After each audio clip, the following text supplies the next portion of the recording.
Assalamualaikum warahmatullahi wabarakatuh. Baik, sore hari ini kami dari Sarsim Polres Praman akan merilis dua perkara. Pertama yaitu perkara tentang eksploitasi terhadap anak yang pernah kita rilis dulu pada bulan September 2024 itu terhadap pinjol adik tiri. Ya. Kali ini kami telah melakukan penangkapan terhadap otak pelaku, itu yang berinisial S alias B, umur 23 tahun, dan Kota Priaman.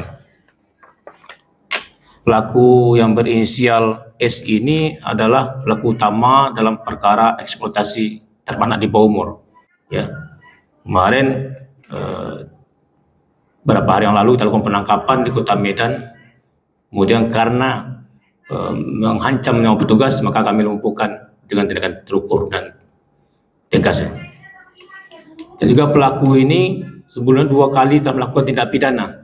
Pertama pembegalan payudara, kemudian curanmor, yang dua-duanya divonis oleh hakim. Dan sebelumnya pelaku ini juga telah beberapa kali melakukan penganiayaan, namun hanya saja pelapor tidak ada melapor ke pihak kepolisian. Saat ini tersangka telah kita amankan, melakukan penangkapan. Untuk pasal yang dapat disangkakan sebagaimana dengan tersangka sebelumnya, itu pasal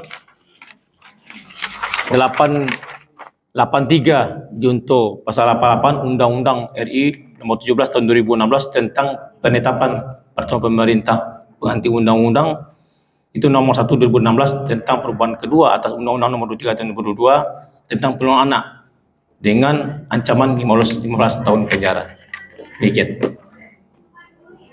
Berarti ini pelaku keberapa dari kasus tersebut? Yang pelaku yang ber-S ini adalah pelaku yang keempat. Ya. Ada 2 lagi buron yang masih kita kejar, buru, namun ini adalah pelaku utama otak dari perbuatan eksploitasi ini.